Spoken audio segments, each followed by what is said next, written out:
Welcome to Buffalo Pregame, your source for live Buffalo football discussion, news, analysis, opinions, and more. Presented by ASM Publications and Bills Digest.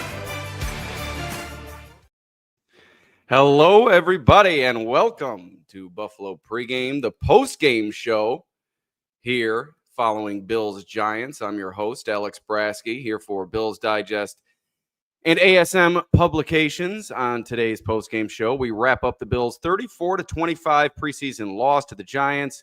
Who stood out? Who may have worked themselves off the roster? We will break it all down with Mike Bundt of Trainwreck Sports. But before we get into it, each week on Buffalo Pregame, I'll provide updates on the NFL, NHL, and more via daily articles, podcast videos, and more. Please subscribe to Buffalo Pregame with Alex Brasky on YouTube or wherever you get your podcasts, along with Buffalo Pregame with Alex Brasky on Substack, both of which are free of charge. All right, let's get into it. First order of business in this 34-25 shootout won by the New York Giants, the first preseason game for each team this season. First order of business, as I said, James Cook in the kitchen somewhat during this game. He was on the field in uniform during warmups. After the game, Sean McDermott said that he and Cook had, quote, a good conversation, but Cook decided the position that he's in with his contract, decided not to play. And McDermott sounded a little bit disappointed, saying, quote, we wanted him to play. I wanted him to play. But like I said, Cook decided to sit out. He did go through pregame warmups with his helmet on, in full uniform, but he, along with several others that are nursing injury or otherwise, sat out this one. And it seemed like McDermott was a bit perturbed by that. I don't want to say he was angry about it. He did mention the good conversation. And earlier this week, he mentioned that he wanted James Cook and expected him to practice, but he expects all players to practice. So I think he's really setting a tone there. He doesn't want this to become something that becomes the norm within the Bills culture. Players holding in, holding out, what have you. And I think if McDermott is to just gloss over it and say everything is fine and dandy, then other players would probably be more apt to do this. So I wouldn't put too much stock into it. I would say that McDermott did seem a little bit testy in his response and doesn't seem to be happy at all about the situation. But at the same time, I still think James Cook is out there week one.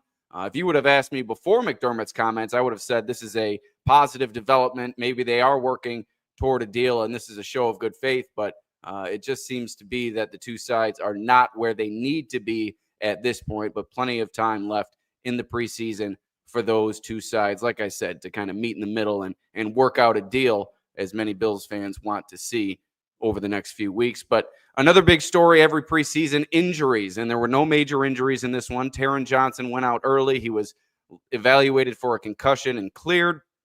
Daquan Hardy, however, the defensive back, had a shoulder injury and was declared doubtful to return. I don't think we did see him return to the field throughout the game. Keontae Jenkins, who led the team in tackles with 6, had a hand laceration, but he came back. Aside from that, it was a slow start for the Bills. They struggled to get things going on the offensive side, and on the defensive side, really struggled on third down, particularly some third and longs, allowing the Giants to pick them apart with several screen passes. So some bright moments, some questionable ones, a little bit of action in the James Cook saga. But without further ado, we bring in our guest, Mike Bundt, to talk about it all. And Mike, we got the comments flowing here early. Let's see what few people have to say. So disappointing. I love Cook as a player, but what he's doing is frustrating. Renee, I'm sure a lot of fans share your sentiment, but at the same time, Jance Sports says Cook isn't going to risk being hurt while he's negotiating. If he gets hurt, then he loses any leverage to get the contract that he wants. Mike, first of all, how are you, my friend? I know you were enjoying the game while working, so I'm excited to hear your perspective and all the good stuff that you have to offer. Yeah, I'm doing great. Always awesome to have football back, even if it's just preseason.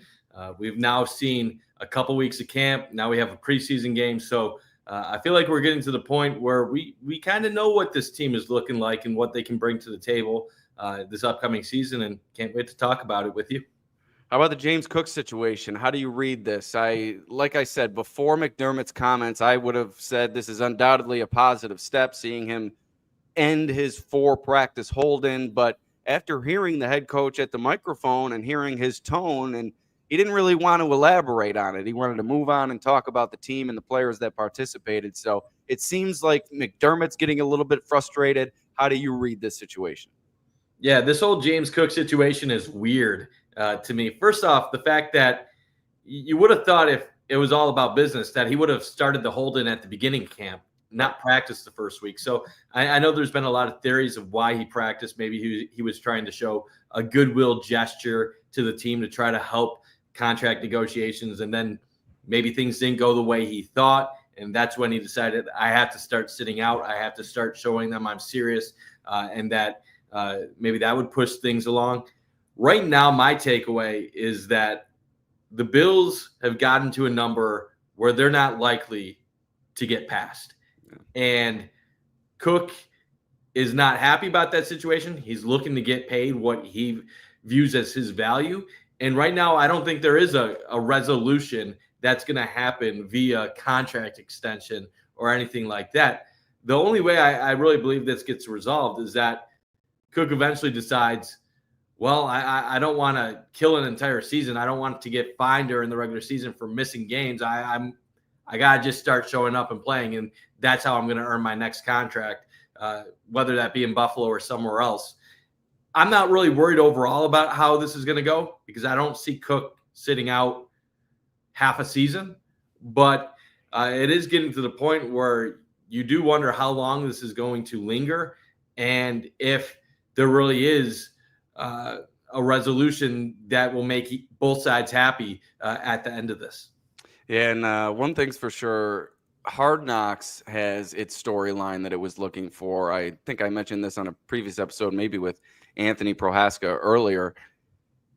Hard Knocks got some pretty bad reviews from the national media, rave reviews amongst Bills Mafia, just for being a little dull and not many enticing storylines. But with this James Cook situation now brewing up with the 4-day practice hold-in and the drama at the preseason game, we'll see where it goes on the next episode of Hard Knocks. But I read it similarly to you. I wouldn't panic quite yet. I think the only time you panic in this situation is if it's getting close to that week 1 matchup against the Ravens and he's still hemming and hawing. I think at that point, then it becomes a real concern. But until then, let's bide our time, be patient, and see how this develops. And we have Giant Sports once again chiming in. Bean wants anywhere 8 to 10 million. I think they might even be happy with 11 million after Kyron Williams' recent contract. But you're right. Cook wants probably that 15 million that he's been adamant about. And I just don't see the Bills going that far. Now, Mike, one of the more positive storylines and more exciting things to talk about this game was Tyrell Shavers and the day that he had. Now, during the preseason, you're rarely going to get that high-volume day from a player outside of someone at the very back end of the roster, maybe playing the entire second half and being targeted. I think Steven Gosnell had 3 to 5 catches today. But Shavers, 2 catches, 70 yards, one a 58-yard bomb from Mitch Trubisky, a beautiful throw from Trubisky, and really going outside of what he normally does as a backup quarterback. He's more reserved, doesn't take those shots down the field, but connecting with Shavers, a player on the roster bubble, trying to force his way into the conversation as maybe a 6th wide receiver, maybe even a 5th wide receiver. I saw you post something on X. So I think this is obviously a very positive step for Tyrell Shavers, but at the same time, Sean McDermott mentioned after the game, they know what they have as a wide receiver in Tyrell Shavers. He needs to add that special teams ability, and we'll see, I think, over the next couple of weeks during the preseason if he can do that. But how are you reading this situation after the Shavers and Christian Wilkerson had a decent day today? Do you think that Curtis Samuel, Elijah Moore could be in somewhat of jeopardy here?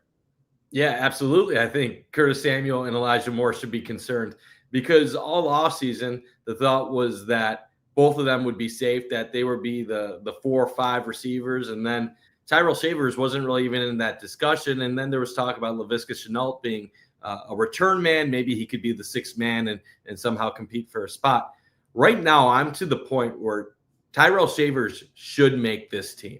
You see him in practice. He performs. In the past, it was with backups. Now you're seeing it with ones during practice when guys like Josh Palmer was out, obviously Curtis Samuel out, Khalil Shakir was out. And during these practices, it's with Keon Coleman, Elijah Moore, and it's Tyrell Shavers getting the majority of the targets. So, and that's not by accident. Some of that is Josh Allen targeting him, trying to see if they can build up a rapport. And some of it is Tyrell Shavers is just playing better than the other receivers when given his opportunity. And then you want to see, can that go out and translate on the regular field during preseason action against another team? And you see him get a bomb that honestly probably could have gone for a touchdown. Yeah. I don't want to blame the throw, but nearly could have gone for a touchdown. And to me right now, if you ask me, he's one of the top 4 performing receivers on the Bills at this current moment. Now, you could say, is he one of the top 4 receivers on the team? And you could say, based on past results and stuff like that, that you'd give the edge to Moore and Samuel. Well, based on what's happening during camp in the preseason right now, Shavers is better than Moore, and he's better than Samuel. Now, they also have different roles. I think what it comes down to is this. What is Samuel's health situation? Is he someone where the Bills might have an injury designation to start the season where they can save an extra roster spot and basically have Moore be the 4, have Shavers be the 5, and then you get to keep all of your guys some way, somehow. If not, if it is Samuel versus Moore, then you got a situation where you got to try to figure this out, because a lot of people thought that Moore was going to be used in a variety of different ways this year, and he really hasn't. And since Samuel went down, it looks like Moore is doing more of the gadget things that we saw Samuel do last year, which makes me believe it's Samuel versus Moore for that specific role. And then whoever loses that is probably out. And then you got Shavers as your 5. And the other thing I'll add on top of it, Samuel has a dead cap hit of, I think, $12 million. Correct. While Moore is only getting a 1-year, $5 million contract, and I think, 2.5 of that is guaranteed or something like that. Moore is really easy to move on from if the Bills don't like what they see. And he started camp getting reps, splitting reps between the 2s and the 1s. That wasn't a good sign. And then when all these guys have been down, you haven't seen him really elevate his game to another level. So I know there was a lot of fans that were hoping that Elijah Moore would be this breakout star with Josh Allen. It looks more like Elijah is now competing for a bottom and depth spot on the Bills, just hoping to make the team, than he is being an actual contributor on this roster. Yeah, the cap hit I was going to bring up with Curtis Samuel. I think you'd see the Bills jettison him already if it weren't due to that $10+ million cap hit. Just his unavailability at times to start the season is just something that you can't get into the flow of the offense with. And I think his extended absence here is certainly something to be concerned with. Now, I will say with Elijah Moore, he was wide open on that 3rd down. I think it was the first drive before the Bills punted, and Mitch Trubisky just flat out missed him, streaking across the middle of the field. It would have been a 20, 30-yard gain wide open. And if he sees him and makes that connection, which would pretty much have been pitch and catch, I think his performance today looks a lot different. But I will agree with you that he's been unavailable in his own right, dealing with, I think, what turned out to be a calf injury, missed a couple practices, and he really hasn't been able to find that flow with Josh Allen in 11-on-11. I'll say this about Elijah Moore. I think this coming week with the joint practice with Chicago, I think that's going to be an opportunity perhaps for him to start flourishing within this offense and showing what he can produce alongside Josh Allen, because you could be right. Time could be running out for him, although I just want to pump the brakes on it a little bit. I still see it at this point, the top 5 with a potential 6th add-on, but at the same time, that top 5 could be shifted in addition because of Laviska Shenault's performance today, and he was given every opportunity on special teams. He was given a kick return. He was given a punt return. He was out on the field as a gunner, and he also came through with a 2-point catch. So Laviska Shenault is also putting some pressure on things at the wide receiver position, and they're not going to keep 7 wide receivers. So it's either going to be 6 with Shavers or Christian Wilkerson or perhaps Shenault as an add-on, or you're going to see one of those players or perhaps a couple push one of those names that we just mentioned off the roster. But elsewhere at the wide receiver position, Joshua Palmer really impressed some people today. Louis Riddick tweeting out that if he stays healthy, he's going to have a huge year. He only had 2 receptions, 21 yards, but one of them was early in the game. He got open late in the down, made himself presentable for Mitch Trubisky, and was able to convert a first down opportunity. And that's something that the Bills have been missing, I think, the last few years. Somebody who can work himself free when things break down.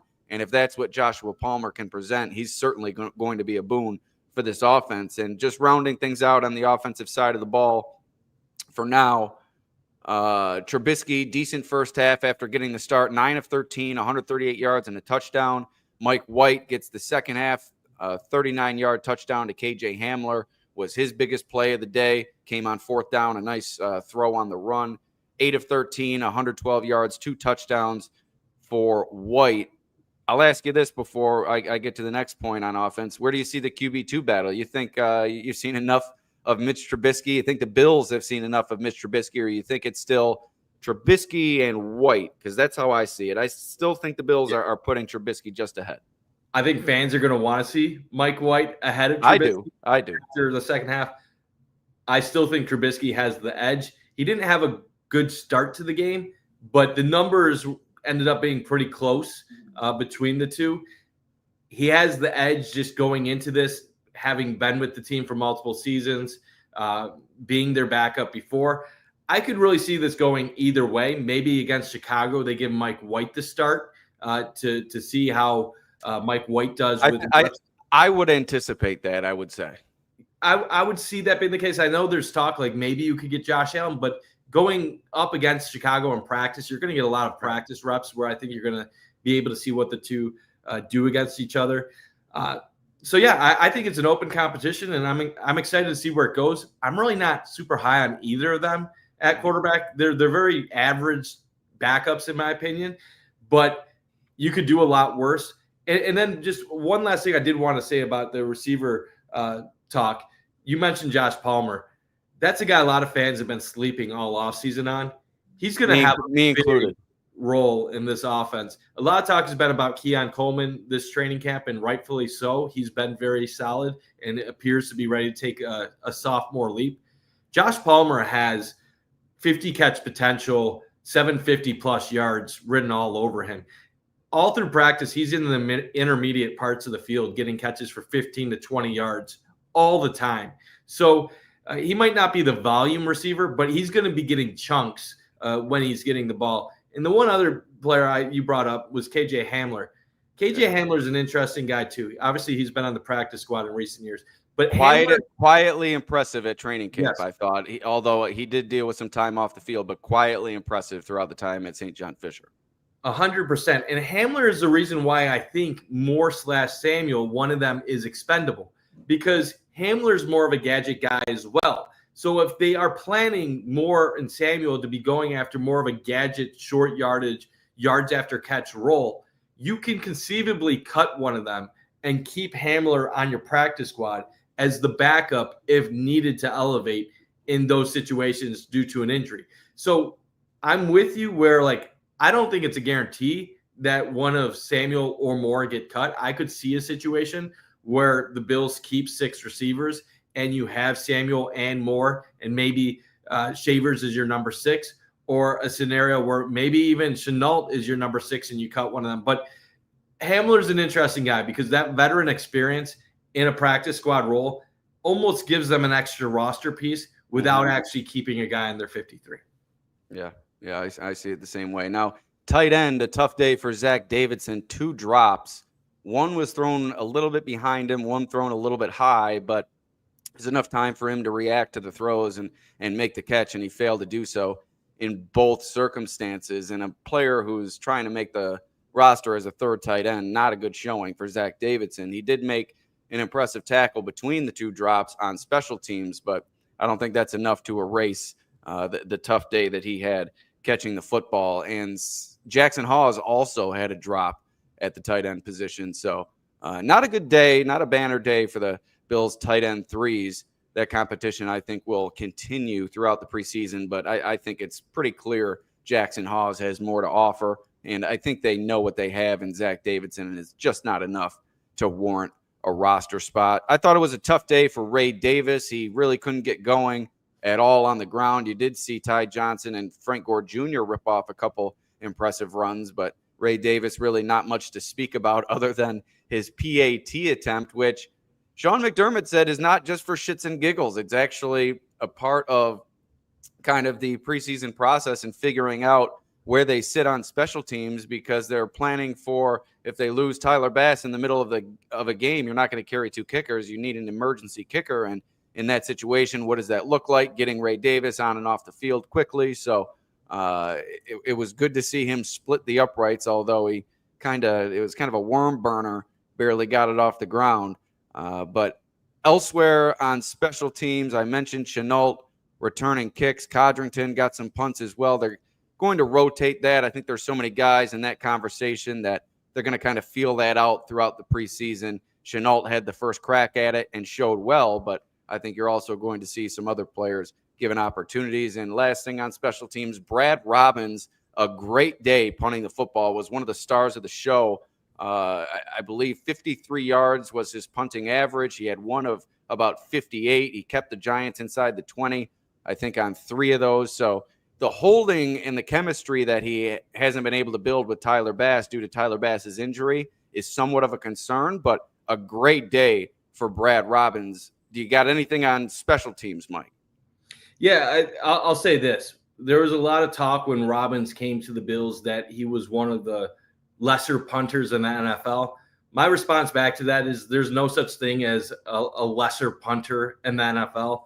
All of these guys have legs. Some teams tell them to just boom it and do whatever they want. Other teams, they care more about their ability to defend it. So, yeah, it might be directional. It might be try to get more air on it. We need our coverage teams to get in the spot. So the Bills obviously saw something in Robbins that they liked. It sounds weird over evaluating punters, but you saw it today. For any of those that are scared that he doesn't have a leg, he can boom it. He has a good enough leg. And then the Ray Davis stuff, I don't know if you recall. I don't know if it was against, I think it was Carolina. It was against maybe or Atlanta. There was a game a couple years ago where the Bills were at home and the opposing kicker actually got hurt in warmups. So, yes. So that is a real situation. It's very unlikely, highly improbable of ever happening. But if you do have a kicker injury, even remember the Monday Night Football situation. Panthers, Zane Gonzalez. Yep, Zane Gonzalez, and then there was quad injury. Yep. So that I remember that game. It was a crazy dynamic that adds to the game.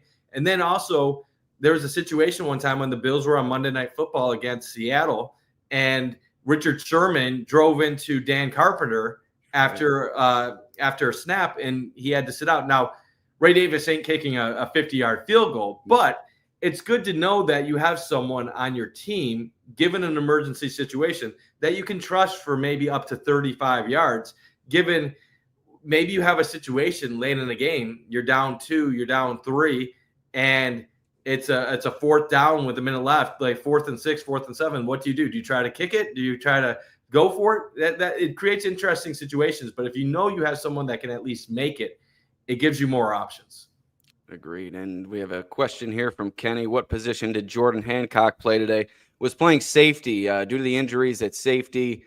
They're really down at that position. So I think it was a good opportunity to throw him into the fire at that position. And he nearly came away with an interception. Well, he did come away with it, but it was nullified by an offside penalty called against Landon Jackson, who has been quite a disappointment for me. I was really excited about him, and he really hasn't popped at all. And today's offside penalty was really the biggest boneheaded play of the day from any Buffalo Bill, and most impactful because it took an interception away from, like I said, Jordan Hancock. So We'll see where that goes with Hancock. I think he's going to split time at nickel cornerback and safety. I don't think you've seen the end of his positional versatility. So he played safety today due to the injury situation that they're dealing with. So, like I said, more to come from Jordan Hancock. But Sean McDermott did express after the game that he was impressed with what Hancock had to offer. So that was a good sign for him. Now, Matt Milano really showing well throughout training camp, and he followed it up with a good start to this game. On the very first play from scrimmage for the Giants, he chased down a ball carrier, tackled him for no gain along the left sideline. And that's what we've seen from Milano throughout training camp, just that quick fire ability, diagnosing the play, reading and reacting, and that speed and athleticism and pop is still there for the 31-year-old. If he can stay healthy, I mean, I don't want to get too crazy. It's just the training camp and preseason, but he could return somewhat to that all-pro level form that we saw him accomplish during that 2022 season. He could really make this defensive unit something special. Yeah, if he can even return to like 80% of what he was in the past, that could make this defense really climb up to another level. Milano's been great so far in camp. I don't want to say he's at the same level he was during his all-pro seasons, but you can certainly see the burst, the ability to read and reacting and get in position to make plays. He's had some big tackles during camp on end arounds and different things like that, and it seems like he still can bring it at a high level, which would be huge for this Bills defense. You really look at this unit, it's about staying healthy. That's the biggest thing. 2 years ago, they had what looked like was going to be a great defense, and then injuries just tore them apart. Last year, they were resetting. They got young, and they didn't really have the experience to play at the level that they wanted to. Now you look at it, Milano is healthy. You have Bernard. You have all these other guys, and now you have Trey White as your number 2 corner opposite of Christian Benford and a rejuvenated defensive line. Outside of safety, like this defense is pretty stacked. And after 2 years of not being a top 10 defense, this is the year where they need to take that jump back to being a top 5 to 7 unit overall. And I think another player that can help them do that is Joey Bosa, as I'm tweeting out right now, talking Joey Bosa's solid performance. And that's what it was for Joey Bosa. It wasn't anything extravagant, but you could see the consistent impact that he was making on every down, both against the run and in pass rush. He helped create a batted ball by Ed Oliver on that first defensive drive on that third down. I think it led to the field goal from the Giants, and he just pushed the pocket and really helped Oliver get there as well. And he's going to be a 3-down player for the Bills. They just need to keep him healthy.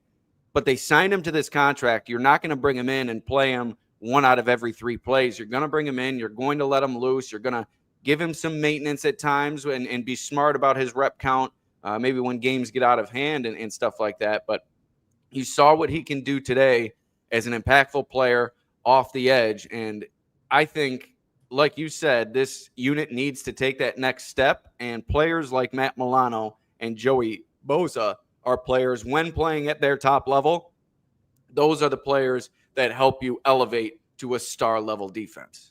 Yeah, Joey Bosa is a very talented player, and I know people are concerned about his injury past and his ability to stay on the field, but when healthy, I would say he is probably one of the most talented defensive ends that Sean McDermott has ever had in Buffalo. His ceiling, I'm not saying he's better than Greg Rousseau right now, because Greg Rousseau is entering that prime of his career. But Joey Bosa at his best is probably the most talented defensive end that the Bills have had during the McDermott era outside of Von Miller. And by the time Von Miller came back from injury, we already had seen a big drop-off in performance. But pre-ACL injury, Von was at that high level where you thought every game he had the possibility of getting a sack. That's what Joey Bosa is going to bring to the table. Now, I don't expect Joey Bosa to put up 13, 14 sacks this year, but I do expect him with Greg Rousseau to deliver consistent pressure and to also be able to help out in different facets of the game. So that's what one of the most encouraging things about this Bills defense. Bosa did just come off a season where I believe he played 14, maybe 15 games. I don't have those numbers in front of me, but he did play most of last season, which was a nice step in the right direction. And I believe the stat that I had preseason, if I'm recalling it correctly, every season he's played, I believe it's 15 games or more, he's come away with 10.5 sacks or more. I believe that's what it is, and I'll check it right now. But like you're saying, if he's on the field, he's going to produce. 100%. And even though his sack numbers weren't great last year, he still delivers pressure at a high rate. And one thing that sometimes fans get a little bit too obsessed with sacks. Sacks are important, but the difference between 5 sacks and 7 sacks or 5 and 9 over the course of the season, it's not significant.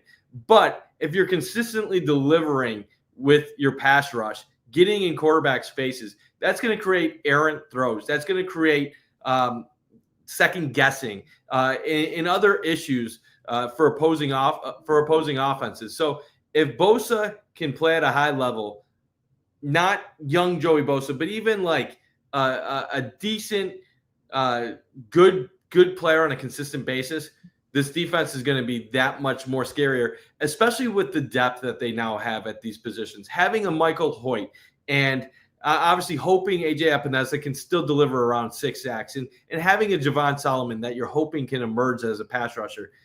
This gives them the ability to be that much more dangerous with their line, because the Bills' defense has always been good, but the one thing they've kind of been inconsistent on a yearly basis is delivering a quality pass rush. Sure. And with Bosa paired with Greg Rousseau, this is probably going to be the most dangerous their pass rush has been during the McDermott era, or at least in recent times, in my opinion. Yeah, I think the one thing that Bosa has that Rousseau doesn't at this point is that finishing factor. And the stat is 11 games started or more, Bosa has finished the season with 10.5 sacks or more. So if he's on the field for 11 games this year, you're probably going to get somewhere along the lines of a double-digit sack season. And I think that's where it comes down to Joey Bosa's impact is, yes, I do think sacks can be overrated at times, but I'm also a proponent of you need to get the quarterback on the ground, especially come playoff time when you're playing against Patrick Mahomes. So I think that's something that Bosa can do. He can get the quarterback on the ground. He can finish those rushes, and he's proven capable of that throughout his career. Last year, 9 starts, 5 sacks. So a down year for him, but I think his playing time was kind of sporadic throughout the year. He dealt with some injuries that kept him in and out of the lineup. But elsewhere on the Bills' defensive line, the 2 rookies, Deion Walker and TJ Sanders, some inside penetration. I agree, and I already mentioned it, Landon Jackson, a little bit of a disappointment at this point early in his career, but he's a rookie, and it's his first preseason game, so let's not go out of control about that. Deion Walker, with his huge mass of a man, with the pass batted down behind the line of scrimmage. I think Jameis Winston was at quarterback at the time, and that just shows what he can do and the impact that he can make, not only with the penetration that he gained on the play, but if he gets stood up at the line of scrimmage, just getting those big mitts up in the air, he can become quite a weapon for the Bills at the line of scrimmage. And then you saw TJ Sanders on the deep ball from Jackson Dart down the left side that Dane Jackson got beaten on for the touchdown. It was Sanders applying pressure in Dart's face and forcing him to get rid of the ball quickly. So it didn't work out in that play. Dane Jackson kind of got burned, but you saw TJ Sanders creating that penetration and impacting the quarterback and speeding him up a bit. So the 2 rookies, I think, showed well. Landon Jackson and even Javon Solomon, not as much of an impact today, but it's still early in the preseason. I'm really excited for Deion Walker. And for a 4th-round pick, that's exactly what you're looking for. Someone that has that high ceiling. Yes, it might be a little bit of a risk. There's no guarantees he's going to be what you want him to be. But at that point, why not just roll the dice and hope on upside at that point? And you look at Deion Walker, he has the body of someone that is a 1st-round pick. He is massive human overall, coming off a down season last year at Kentucky, but also was dealing with some injury issues. Before that, he had the tape of a day 1, day 2 player. So the fact he fell to the 4th round, the Bills might even who knows? Maybe one day he ends up actually being better than TJ Sanders. We don't know how that'll all play out. But Deion Walker is definitely someone that has captivated the attention of Bills fans. And even one of my recent practices that I was at, he snuffed out a screen and stopped it for no gain. You're talking about a rookie D tackle being aware of something like that. That is an encouraging sign. And then TJ Sanders, second-round pick, obviously somebody the Bills traded up for. They expect him to be able to contribute right away as a rookie. I don't know what his ceiling is as a first-year player, but when Brandon Beane trades up in the second round, he's expecting instant contribution, especially when this is a Super Bowl window type team. So it's encouraging that Sanders has made had some moments where you're already encouraged by what you're seeing, because it has been tough in recent years for the Bills when it comes to drafting defensive linemen and sometimes evaluating the right guys. Everybody will obviously look back to I'm forgetting the guy's name, Boogie Basham, who ended up going to the Giants, and some people weren't super happy with how AJ Epineza turned out, but good early signs for both of these guys after some tough picks in the past couple of years, especially even Dwayne Carter last year coming out of Duke.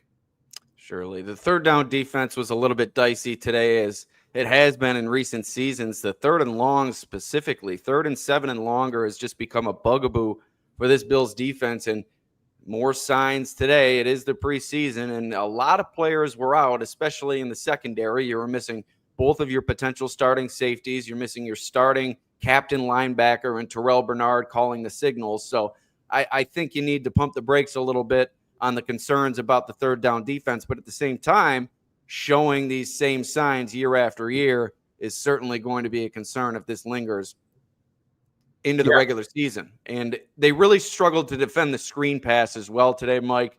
And I think that is the more significant takeaway. There's something within the schematics of this defense that does not allow them to get out and defend the screen pass. And I think they need to figure that out, because that's just going to be a backbreaker for them week after week if they continue to let it happen. That's something that I struggle on. So obviously they were horrible third down defense last year, repeatedly letting teams convert on 3rd and long, and it became routine throughout the season. So there's no defending what happened last year. Now, should we take away one preseason game where they struggle on third down defense as a sign that they haven't fixed it, or should we take it as just one rough outing with a bunch of backups and not your regular guys in there? I don't know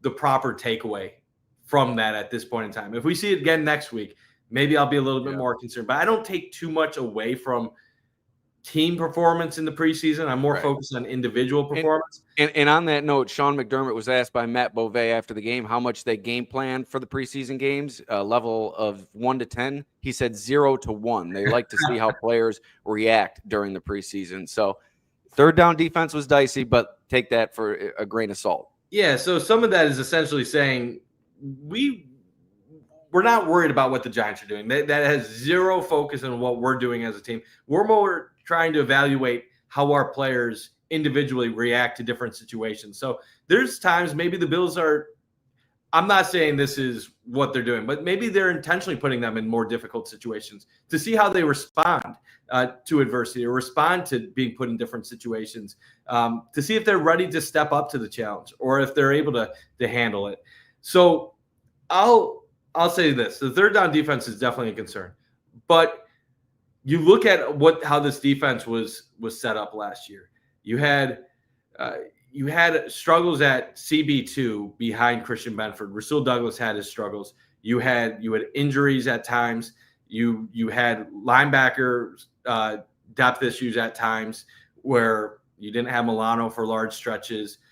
Your safety room was a concern. Today you're playing with backup safeties. I think long-term, if Rapp is healthy, Bishop is healthy, you have Trey and obviously Christian Benford, and you have your linebackers in there, I believe they're going to figure some of this out. Some of it was obviously schematic, but I also believe a lot of it was player-related last year. I'm not at the point right now where I'm going to say this is going to be a repeat, but more so we have to wait for more evidence before really knowing if that's the case or not. Sure. And Christopher Moody, Giants fan, wants to know in all honesty how they looked. And I think Jackson Dart has a future in this league. I think he looked mighty confident out there, stepping into his throws. He had that beautiful throw down the left sideline that turned into the touchdown with TJ Sanders in his face. So if I'm a Giants fan, I'm really excited about Jackson Dart. I'm not sure he'll get the nod as the starting quarterback this season, but I'm really excited about Jackson. Well, if I were a Giants fan, I'd be really excited about Jackson Dart's future. Anything you noticed from the Giants side?